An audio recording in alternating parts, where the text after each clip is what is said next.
Hello दोस्तों, स्वागत है आज की एक नई वीडियो में। दोस्तों आज हम कक्षा 10 हिंदी पाठ 4 भारतीय संस्कृति के अभ्यास प्रश्न करने वाले हैं। तो आप सामने देख सकते हो कि हमने कितना अच्छी तरीके से सभी क्वेश्चंस की संदर्भ, प्रसंग और व्याख्या, जितने भी उनके नीचे क्वेश्चंस दिए गए हैं सबका लिखा हुआ है। ठीक है, तो अभी हम आपको दिखाएंगे, प्रत्येक गद्यांश का बारी बारी से दिखाएंगे और बोर्ड एग्जाम की दृष्टि से ये चैप्टर बहुत ही ज़्यादा इंपॉर्टेंट है गाइज इस वर्ष के लिए। ठीक है, तो चलिए अब हम पहले अभ्यास प्रश्न खोल लेते हैं और उसके बाद प्रत्येक गद्यांश को दिखाते हैं और उसके बाद हम उसके क्वेश्चंस को सॉल्व करना सिखाते हैं।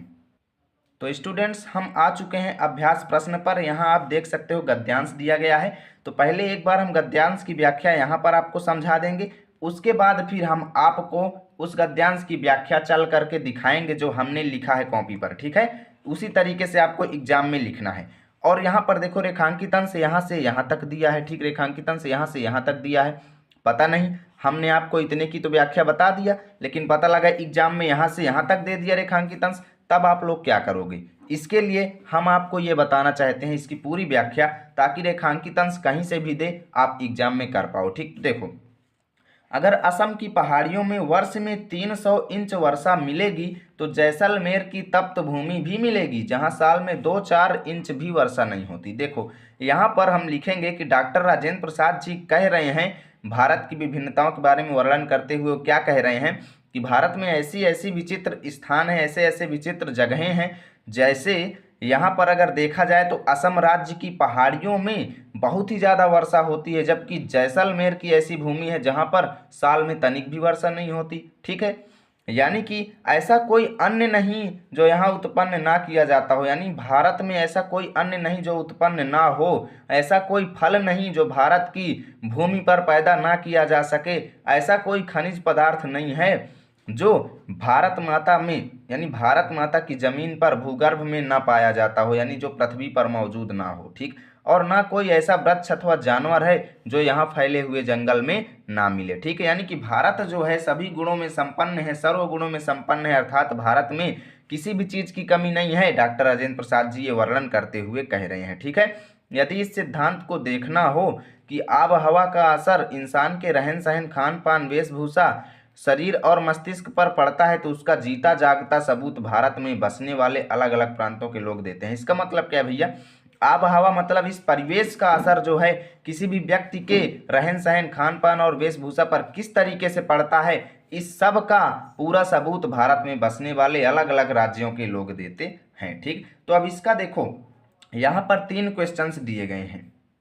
पहला क्वेश्चन है, उपर्युक्त गद्यांश का संदर्भ लिखिए। दूसरा, गद्यांश के रेखांकित अंश की व्याख्या कीजिए। तीसरा, उपर्युक्त गद्यांश में असम और जैसलमेर की वर्षा के विषय में क्या बताया गया है। अब अगर मान लो कि ये आपके बोर्ड एग्जाम में आ जाता है, तब इसे कैसे करना है, इसके लिए हमने आपको बहुत ही सुंदर सुंदर नोट्स बनाकर दिया है, आप यहाँ पर देख सकते हो। ठीक है, ये नोट्स आपको मिलेगी, PDF फाइल इसकी मिलेगी हमारी वेबसाइट पर। ठीक है, वाटरमार्क सहित इसकी PDF फाइल आपको मिल जाएगी। जैसे देखो, यहाँ पर हमने सबसे पहले आपको बता दें कि बोर्ड एग्जाम में आपको कैसे करना है। अगर यही वाला गद्यांश आता है तो शुरू में आपको इस तरीके से प्रश्नोत्तर डालना है। यहाँ पर कॉपी पर ये नाम नहीं डालना है, प्रश्नोत्तर डालना है। ठीक, उसके बाद शुरू के 2 शब्द, जैसे यहाँ पर देखें तो अगर असम है ना, शुरू के 2 शब्द, तो शुरू के 2 शब्द लिख देंगे और लास्ट के 2 शब्द सर्वप्रथम इस तरीके से लिख देंगे, बीच में डैश कर देंगे। काले पेन से लिखना है, ध्यान दीजिएगा। ठीक, या फिर स्केच पेन जो हल्का चले, ज़्यादा गाढ़ा ना चले, उससे आप लिख दीजिए, वो चल जाएगा। ठीक, अब यहाँ पर हम पहला क्वेश्चन का आंसर दे रहे हैं तो यहाँ पर पहला लिख देंगे। ठीक, अब संदर्भ हेडिंग डाल देंगे, क्योंकि पहला क्वेश्चन कह रहा है कि भैया उपर्युक्त गद्यांश का संदर्भ लिखिए। हमने लिख दिया। अब देखो कैसे लिखेंगे।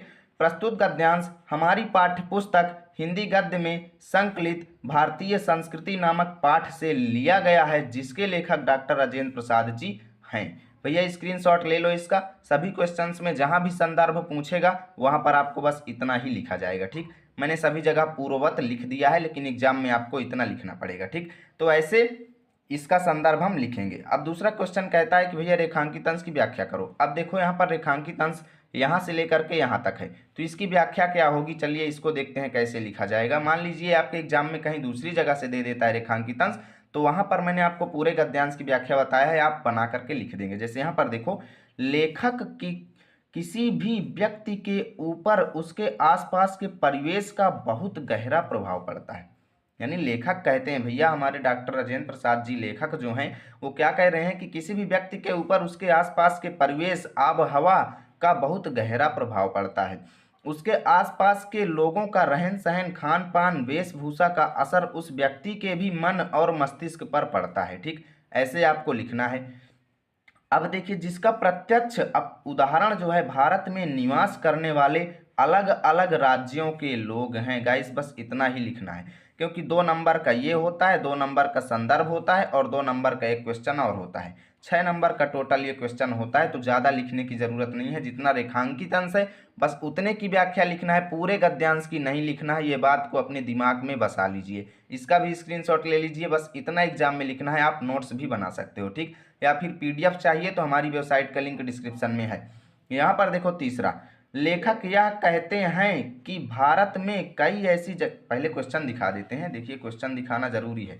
क्वेश्चन क्या कहते हैं कि उपर्युक्त गद्यांश में असम और जैसलमेर की वर्षा के विषय में क्या बताया गया है। ठीक, तो देखो लेखक ने क्या बताया है, यहाँ पर हम लिखेंगे कि लेखक कहते हैं कि भारत में कई ऐसी जगहें हैं जैसे असम, जहाँ पर बहुत अधिक वर्षा होती है, और कई ऐसे जगहें हैं जैसे जैसलमेर जहाँ पर बारिश ही नहीं होती। ठीक, अर्थात भारत देश अलग अलग प्रकार की विभिन्नताओं से भरा पड़ा है। ठीक, ऐसे आपको आंसर लिखना है। एग्जामिनर का बाप भी अगर नंबर काटने की सोच दिया ना तो वीडियो को यहीं पर डिसलाइक कर दीजिए। गाइस मैं 100% कहता हूँ, कोई भी आपका 1 नंबर नहीं काटेगा। ठीक, इसी तरह की वीडियो मैंने सभी चैप्टर्स की बनाया है, बहुत ही ज़्यादा आपने प्यार और सपोर्ट दिया।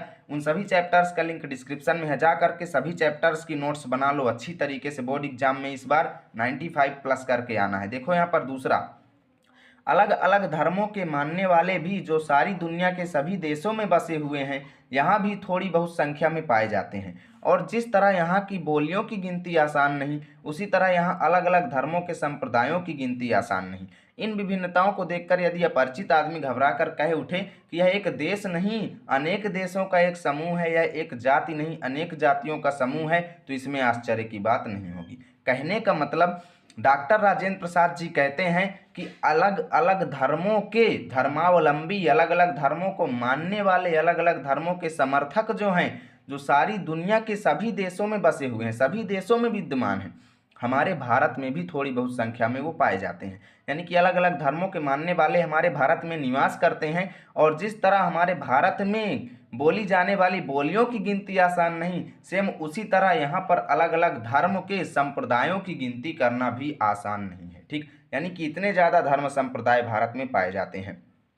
अब अगर हम कहें कि कोई अपरिचित व्यक्ति है जो भारत का नहीं है, अगर इस प्रकार की विभिन्नताओं को देखेगा, वो अगर कह दे कि भैया यह एक देश नहीं अनेक देश का समूह है, तो इसमें कोई गलत बात नहीं है, क्योंकि इतनी ज़्यादा विशेषताएं, इतनी ज़्यादा विभिन्नताएं पाई जा रही हैं कि ये अनेक देशों का समूह हमें फील हो रहा है। ठीक, यह एक जाति नहीं अनेक जातियों का समूह है, तो इसमें कोई विस्मय आश्चर्य की बात नहीं है। ठीक, अब यहाँ पर गद्यांश का संदर्भ कैसे लिखें भैया, इसको तो पहले वाले के सेम टू ही लिखना है, मैंने स्क्रीनशॉट लेने के लिए कहा था आपको। उसके बाद दूसरा देखो, गद्यांश के रेखांकित अंश की व्याख्या क्या होगी, इसका नोट्स मैंने आपको बनाकर दिखा रहा हूँ। देखिए यहाँ पर देखो, सर्वप्रथम हम लिख देंगे भिन्न भिन्न। मान लीजिए बोर्ड एग्जाम में आ गया है, अब आपको कॉपी पर नोट करना है, तो भिन्न भिन्न लिख देंगे और लास्ट के 2 शब्द लिख देंगे ऐसे, और बीच में डैश डैश कर देंगे। अब भैया बोर्ड एग्जाम में संदर्भ में पूर्वत मत लिखिएगा, हमने यहाँ पर आपको पहले ही समझा दिया है। संदर्भ में सेम पहले वाले के जैसे लिखना है। ठीक, संदर्भ सभी गद्यांशों का सेम रहता है। ठीक, एक चैप्टर के। अब देखो यहाँ पर दूसरा, रेखांकित अंश की व्याख्या हेडिंग डालेंगे इस तरीके से। उसके बाद जहाँ से जहाँ तक रेखांकित अंश है, जैसे यहाँ पर आप देखो तो इन विभिन्नताओं से लेकर बात नहीं तक रेखांकित अंश है, तो टोटल हमें इसकी व्याख्या देना है, पूरे गद्यांश की नहीं। जैसे देखो, लेखक कहते हैं कि भारत में विद्यमान अलग अलग प्रकार की विभिन्नताओं जैसे बोली, धर्म, संप्रदाय आदि को देखकर, ठीक, यदि कोई अपरिचित व्यक्ति यह कह दे कि भारत एक देश नहीं बल्कि अनेक देशों का संग्रह है, या एक जाति नहीं बल्कि तमाम जातियों का संग्रह है, तो इसमें कोई संदेह की बात नहीं है, अर्थात उसकी बात एकदम सत्य है।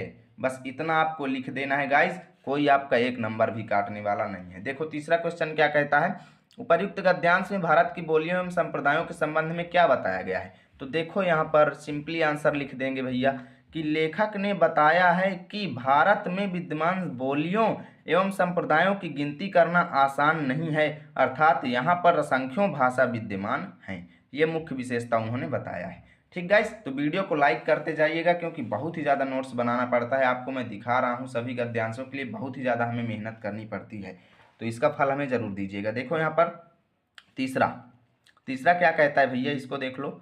यह केवल एक काव्य की भावना नहीं है, यह केवल एक काव्य की भावना नहीं है बल्कि एक ऐतिहासिक सत्य है जो हजारों वर्षों से अलग अलग अस्तित्व रखते हुए अनेकानेक जलप्रपातों और प्रवाहों का संगम स्थल बनकर एक प्रकांड और प्रगाढ़ समुद्र के रूप में भारत में व्याप्त है, जिसे भारतीय संस्कृति का नाम दे सकते हैं। देखो, इन अलग अलग नदियों के उद्गम अलग अलग हो सकते हैं और रहे हैं।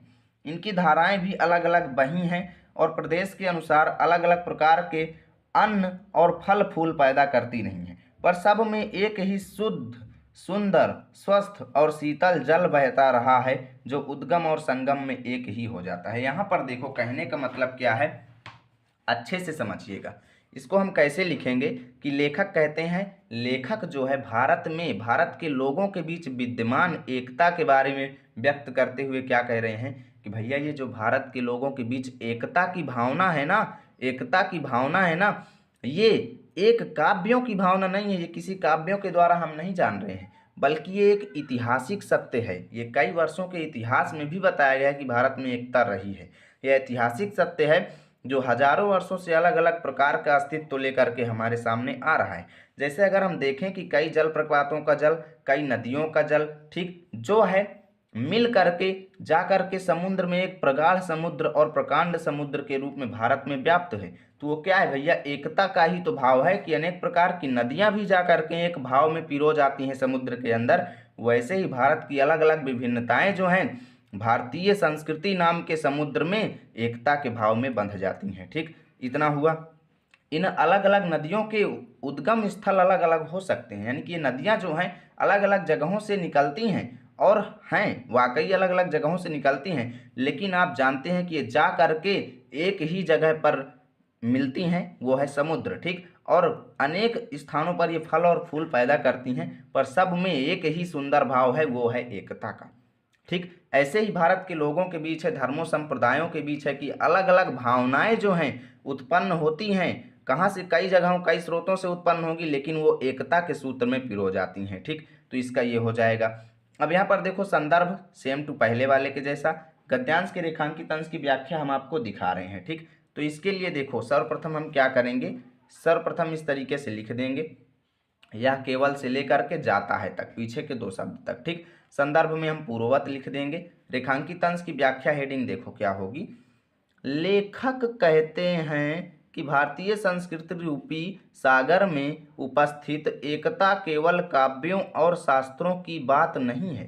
ठीक, ध्यान दीजिएगा, भारतीय संस्कृति रूपी सागर में उपस्थित एकता केवल काव्यों और शास्त्रों की बात नहीं है बल्कि एक ऐतिहासिक सत्य है जो कई वर्षों से अलग अलग रूप धारण करके अनेक प्रकार के जल स्रोतों और धाराओं का मिलन स्थल बनकर समुद्र रूप में भारत में व्याप्त है। ठीक, अब यहाँ पर देखो, अर्थात लेखक भारतीय संस्कृति को समुद्र और नदियों और जल धाराओं को भारत की अलग अलग विभिन्नताएं मानते हैं, कि नदियां जो हैं वो भारत की अलग अलग विभिन्नताएं हैं जो जा करके समुद्र रूपी भारतीय संस्कृति रूपी सागर में मिल जाती हैं। ठीक, अब देखो तीसरा क्वेश्चन क्या कहता है, प्रयुक्त गद्यांश के आधार पर भारतीय संस्कृति की एक विशेषता बताइए।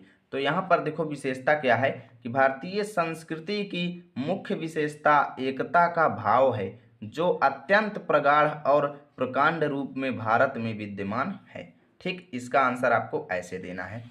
चलिए गाइस देखते हैं चौथा, वीडियो को लाइक कर दीजिएगा। यहाँ पर देखो, आज हम इसी निर्मल शुद्ध शीतल और स्वस्थ अमृत की तलाश में हैं और हमारी इच्छा अभिलाषा और प्रयत्न यह है, ठीक, हमारी इच्छा अभिलाषा और प्रयत्न यह है कि वह इन सभी अलग अलग बहती हुई नदियों में अभी भी उसी तरह बहता रहे और इनको वह अमर तत्व देता रहे जो जमाने के हजारों थपेड़ों को बर्दाश्त करता हुआ आज भी हमारे अस्तित्व को कायम रखे हुआ है और रखेगा।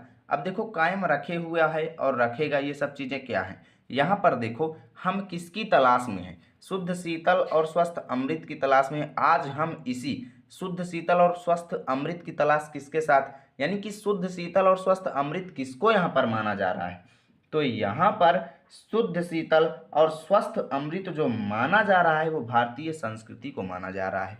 यानी कि हमारी भारतीय संस्कृति जो है शुद्ध शीतल और स्वस्थ अमृत के जैसे है, जिसकी खोज हम आज भी कर रहे हैं। ठीक, और हमारी इच्छा, अभिलाषा, कामना और हमारा प्रयास यह है कि वह इन सभी अलग अलग नदियों में बहती हुई अभी भी उसी तरह बहता रहे। यानी जो हमारी भारतीय संस्कृति का भाव है, एकता का भाव जो है भारतीय संस्कृति में, एकता का जो भाव है वो नदियों के ऊपर, नदियों के समान प्रवाहित हो रहा है, होता रहे और इनको वह अमर तत्व देता रहे जो जमाने के हजारों थपेड़ों को, जमाने के हजारों कष्टों को बर्दाश्त करता हुआ आज भी हमारे अस्तित्व को कायम रखे हुआ है और रखेगा। देखो यहाँ पर जो नदियों का जल है उसकी बात की जा रही है कि जो नदियों का जल है वो कहाँ मिलता है, जाके समुद्र में एक जगह मिलता है, भारतीय संस्कृति रूपी समुद्र में। और जल जो है एकता के भाव को दर्शाता है कि जा करके एक रूप में वो एकत्रित हो जाता है एक जगह पर।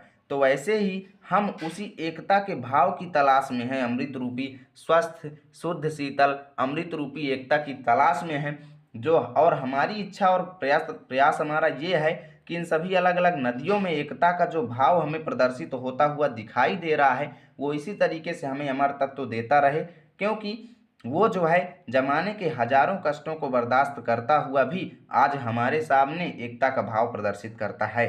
ठीक, जो नदियों का जल है। तो यहाँ पर देखो अब क्या कह रहा है, उपर्युक्त गद्यांश का संदर्भ लिखिए। देखो अभी आपको मैं लिखा हुआ दिखाऊंगा, आपको सब समझ में आ जाएगा।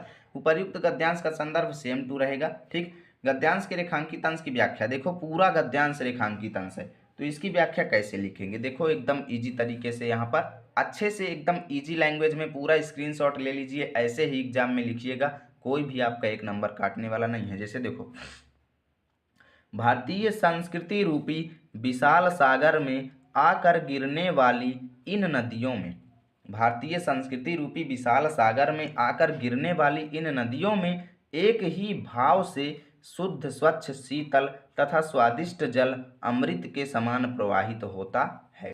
देखो लेखक की इच्छा है कि अलग अलग विचारधाराओं के रूप में प्रवाहित इन नदियों में अमृत तत्व सदैव बना रहे, जिससे सभी लोगों में प्रेम और राष्ट्रीयता की भावना का संचार हो। ठीक, इतना आपको लिख देना है। चलिए देखते हैं नेक्स्ट क्वेश्चन क्या कहता है। तो देखो अभी आगे और व्याख्या लिखी हुई है नेक्स्ट पेज में। यहाँ पर देखो, यद्यपि इस देश ने तरह तरह के संकट झेले हैं, यानी कि अनेक थपेड़े झेले हैं, तरह तरह के संकट झेले हैं, तब भी भारतीय संस्कृति में विद्यमान विभिन्नता में एकता एक ऐसा तत्व है जो आज तक मिटाया नहीं जा सका, यानी अमिट तत्व है हमारी भारत की संस्कृति में एकता। ठीक, अब देखो चलिए आज की इस वीडियो में हम एक और बताएंगे, टोटल 5 करवाएंगे, उसके बाद नेक्स्ट वीडियो में हम इस चैप्टर को फिनिश कर देंगे। ठीक, नहीं तो वीडियो बहुत ज़्यादा लंबा हो जाएगा, फिर अपलोड करने में दिक्कत होती है ज़्यादा बड़े वीडियो को। तो यहाँ पर देखो तीसरा क्वेश्चन, उपर्युक्त गद्यांश के अनुसार हमारी इच्छा और प्रयास क्या है, या फिर हमारे अस्तित्व को कौन कायम रखे हुआ है। तो दो में से किसी एक का आंसर देना है। तो यहाँ पर देखो क्या दिया गया है, हमारे अस्तित्व को जल कायम रखे हुआ है। ठीक, इसका आंसर ये हो जाएगा कि नदियों में बहने वाला जल जो है अगर वो खत्म हो जाए तो हमारे अस्तित्व को, मतलब हमारा अस्तित्व तो नहीं रह सकता जल के बिना। ठीक है, यहाँ पर देखो तीसरा, यहाँ पर अंतिम, आज की इस वीडियो का अंतिम है, उसके बाद बचे हुओं को हम नेक्स्ट वीडियो में लाएंगे आप सभी के कमेंट को देखकर। ठीक, यहाँ पर देखो, यह एक नैतिक और आध्यात्मिक स्रोत है जो अनंत काल से प्रत्यक्ष या अप्रत्यक्ष रूप से संपूर्ण देश में बहता रहा है और कभी कभी मूर्त होकर हमारे सामने आता रहा है। ठीक, यह हमारा सौभाग्य है कि हमने ऐसे ही एक मूर्त रूप को अपने बीच चलते फिरते हंसते रोते भी देखा है, जिसने अमृत की याद दिलाकर हमारी सूखी हड्डियों में नई मज्जा डाल हमारे मृतपाय शरीर में नए प्राण फूंके और मुरझाए हुए दिलों को फिर खिला दिया। वह अमरत्व सत्य और अहिंसा का है जो केवल इसी देश के लिए नहीं बल्कि आज मानव मात्र के लिए जीवन अत्यंत आवश्यक हो गया है। ठीक, अब यहाँ पर देखो इसकी संपूर्ण व्याख्या, गद्यांश का संदर्भ तो सेम टू हो जाएगा। ठीक, इसकी व्याख्या मैं आपको बता देता हूँ। देखो यहाँ पर यह एक नैतिक और आध्यात्मिक स्रोत है। इसका मतलब क्या है कि जो भारतीय संस्कृति में एकता के भाव की चर्चा यहाँ पर हो रही है कि भारतीय संस्कृति में जो एकता का भाव है वह एक नैतिक और आध्यात्मिक स्रोत है। एकता का भाव जो है हमारे भारत में प्रचुर मात्रा में पाया जाता है। देखो, प्रचुर मात्रा में पाया जाता है और उसके आध्यात्मिक स्रोत हैं, कई स्रोत हैं हमारे भारत में, ठीक, जो अनंत काल से प्रत्यक्ष या अप्रत्यक्ष रूप से हमारे पूरे देश में बहता रहा है। एकता का जो भाव जो है वो अनेक स्रोतों से निकल करके भारत के लोगों के बीच प्रवाहित होता रहा है और कभी कभी मूर्त रूप होकर, यानी किसी कभी कभी स्टैचू के रूप में, मूर्ति के रूप में हमारे सामने आता रहा है। जैसे गांधी जी थे ना, एक गांधी जी कितना मतलब एकता के भाव को बनाए रखते थे, एकता के भाव को बनाए रखते थे। और उन्हीं की तुलना यहाँ पर की जा रही है कि हमारा सौभाग्य रहा है कि हमने ऐसे ही एक मूर्त रूप को, अर्थात गांधी जी को, कोष्ठक में लिख देंगे महात्मा गांधी जी को, ठीक, अपने बीच चलते फिरते और हंसते रोते हुए भी देखा है, जिन्होंने हमें अमृत की याद दिलाई, ठीक, अमृत की याद दिलाकर हमारी सूखी हुई हड्डियों में नई मज्जा डाल दिया। नई मज्जा का मतलब हमारी हड्डियों के अंदर एक प्रकार का जो पदार्थ भरा हुआ होता है, ठीक, तो सूखी हुई हड्डियों में उन्होंने नई मज्जा डाल दिया। कोष्ठक में लिख देंगे हड्डियों के अंदर का पदार्थ, ठीक। हमारे मृतपाय शरीर में नए प्राण फूंके, यानी हमारा निर्जीव शरीर हो चुका था परतंत्रता की वजह से। परतंत्रता की वजह से हमारे निर्जीव शरीर में महात्मा गांधी जी ने एक प्रकार का नया प्राण डाल दिया और मुरझाए हुए दिलों को उन्होंने फिर से खिला दिया। यानी कि जो लोग निर्जीव हो चुके थे और एकदम डर के मारे भयभीत हो चुके थे, उन्होंने उनको फिर से जीवन दान दे दिया स्वतंत्रता नामक चीज को दे करके, ठीक। परतंत्रता को उन्होंने दूर किया और भारत में स्वतंत्रता को ला करके उन्होंने निर्जीव दिलों को फिर से उन्होंने खिला दिया, ठीक। वह अमृत सत्य और अहिंसा का है जो उन्होंने हमें दिया और भारतीय लोगों को दिया, जिससे आज हमारा देश जो है आज़ाद हुआ है, जो केवल इसी देश के लिए नहीं, आज मानव मात्र के जीवन के लिए अत्यंत आवश्यक हो गया है, ठीक। तो संदर्भ तो पूर्ववत गद्यांश के रेखांकित अंश की व्याख्या देख लीजिए, बहुत ही ज़्यादा आपके लिए इंपॉर्टेंट ये वाला पैराग्राफ है, बहुत ही ज़्यादा पूछा जाता है। संदर्भ में भैया पूर्ववत, ठीक। उसके बाद देखो रेखांकित अंश की व्याख्या कैसे लिखेंगे। यहाँ पर देखो, लेखक कहते हैं, अब क्या कहते हैं लेखक, कि हमारी संस्कृति में निहित अमृत का स्रोत नैतिक और आध्यात्मिक है, ठीक। अमृत का स्रोत जो है हमारी संस्कृति में पाया जाता है, जो अत्यंत नैतिक और आध्यात्मिक है, जो आदिकाल से ही प्रत्यक्ष तथा अप्रत्यक्ष रूप से संपूर्ण देश में बहता चला आ रहा है, ठीक। हमने इसे एक मूर्ति के रूप में महात्मा गांधी अपने बीच चलते फिरते और हंसते रोते हुए भी देखा है, ठीक, जिसने हमारी परतंत्रता को स्वतंत्रता में बदलकर हमारी हड्डियों में नई मज्जा भर दिया, ठीक, हड्डियों में नई मज्जा भर दिया तथा निराश एवं मुरझाए हुए लोगों को फिर से नवजीवन दे दिया, ठीक। इसका भी स्क्रीनशॉट ले लीजिए, बहुत ही ज़्यादा इंपॉर्टेंट है, या फिर इसकी PDF नोट्स आपको हमारी वेबसाइट ratishlecturer.blogspot.com में मिलेगी, ठीक। यहाँ पर देखो आगे क्वेश्चन क्या है। यहाँ पर देखो अगला क्वेश्चन, लेखक ने गद्यांश में क्या संदेश देना चाहे, तो इसका देखो यहाँ पर आंसर क्या हो जाएगा। देखो, उपर्युक्त गद्यांश में लेखक ने अमर तत्व को भारतीय संस्कृति कहा है, ठीक। अमर तत्व जो है उसको लेखक ने क्या कहा है, भारतीय संस्कृति कहा है, ठीक। तो इस तरीके से आज जो है ये हमारा चैप्टर आधा हो चुका है और नेक्स्ट वीडियो में हम आपको पूरा दिखा देंगे, ठीक, पूरा, यानी कि इस चैप्टर को फिनिश कर देने वाले हैं। तो इंतज़ार करें नेक्स्ट वीडियो का, और यदि ये वीडियो अच्छा लगा है तो लाइक कीजिए, चैनल पर पहली बार आए हैं तो सब्सक्राइब कीजिए, ताकि रोजाना की ऐसी ही नई नई वीडियो आप तक सबसे पहले पहुंचेगी। मिलेंगे आपके साथ नेक्स्ट वीडियो में, तब तक के लिए बाय बाय, जय हिंद, जय भारत।